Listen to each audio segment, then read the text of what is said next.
أعوذ بالله من الشيطان الرجيم.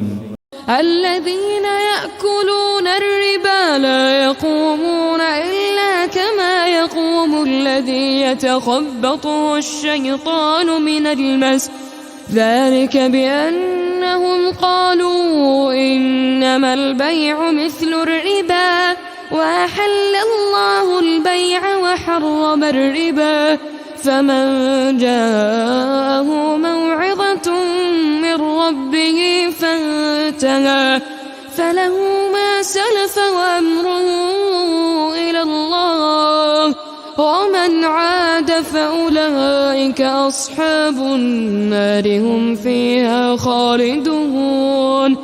يمحق الله الربا ويربي الصدقات، والله لا يحب كل كفار أثيم.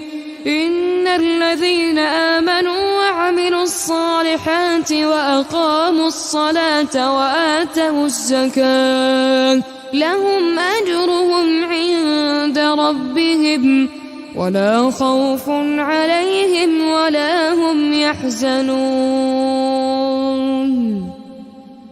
يا أيها الذين آمنوا اتقوا الله وذروا ما بقي من الربا إن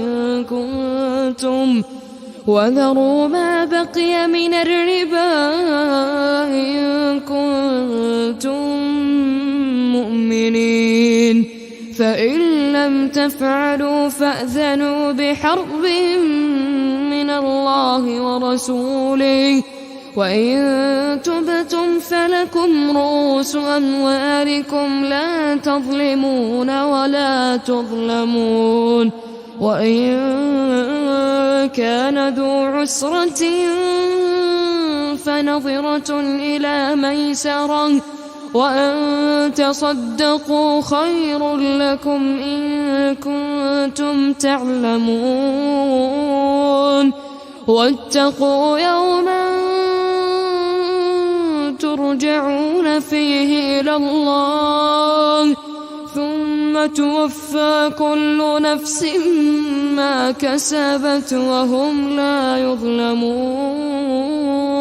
Orang-orang yang bermuamalah dengan riba, yaitu tambahan hutang piutang di atas harta pokok, tidak bangkit dari kubur mereka di akhirat kecuali seperti seseorang yang berdiri dalam keadaan dirasuki oleh setan, sempoyongan karena tekanan penyakit gila. Hal itu karena mereka berkata, sesungguhnya jual beli itu tidak lain kecuali sama dengan riba, yakni kedua-duanya halal dan sama-sama menambah harta. Tetapi Allah membantah anggapan mereka. Allah menjelaskan bahwa Allah menghalalkan jual beli dan mengharamkan riba, karena jual beli mengandung manfaat bagi pribadi dan masyarakat, dan karena riba menyeret kepada eksploitasi, kebinasaan dan kesia-siaan. Barang siapa yang telah mengetahui larangan riba dari Allah, lalu dia menghentikannya, maka untuknya apa yang telah berlalu sebelum dia mengetahui larangan. Tidak ada dosa atasnya, sedangkan perkaranya yang akan datang kembali kepada Allah.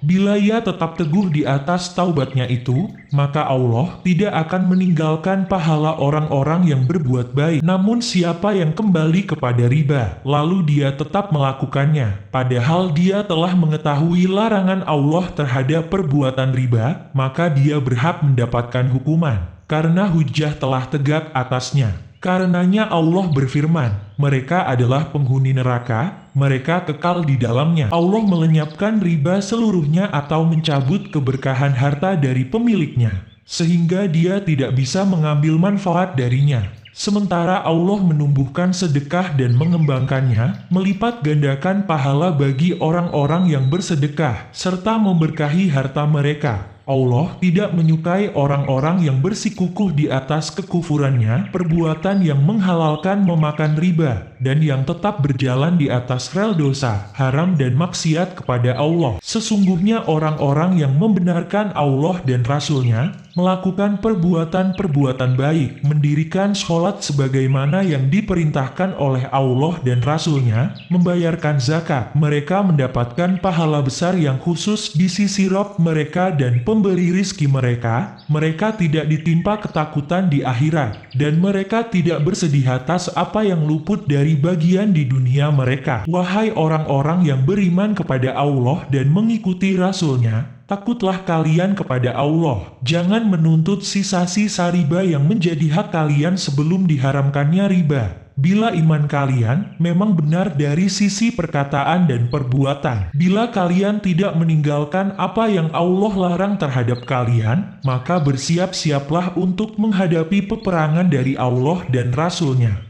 Bila kalian kembali kepada ilah kalian dan meninggalkan riba, maka kalian berhak mengambil piutang kalian tanpa tambahan. Dengan itu kalian tidak menzalimi siapapun dengan mengambil apa yang lebih dari harta pokok, dan kalian juga tidak dizalimi dengan pembayaran yang kurang dari hak kalian. Bila pihak yang berhutang tidak mampu untuk melunasi, maka berikanlah tenggang waktu kepadanya sampai Allah memberikan kemudahan kepadanya, sehingga dia bisa menunaikan kewajibannya kepada kalian. Dan bila kalian tidak menuntut harta pokok, baik seluruhnya atau sebagian darinya, dan menggugurkannya, maka hal ini jauh lebih baik. Bila kalian mengetahui keutamaan hal itu, dan bahwa ia lebih baik bagi kalian di dunia dan di akhirat, takutlah kalian wahai manusia terhadap suatu hari di mana pada saat itu kalian kembali kepada Allah, yaitu hari kiamat, di mana kalian menghadap kepada Allah untuk menghisap kalian. Dia akan membalas masing-masing orang dari kalian sesuai dengan amal perbuatannya. Bila baik maka balasannya baik, bila buruk maka buruk pula balasannya tanpa ada yang dizalimi. Ayat ini mengandung petunjuk agar meninggalkan usaha-usaha riba yang diharamkan oleh Allah, menyempurnakan iman dan tuntutan-tuntutannya berupa mendirikan sholat, menunaikan zakat dan melakukan amal soleh.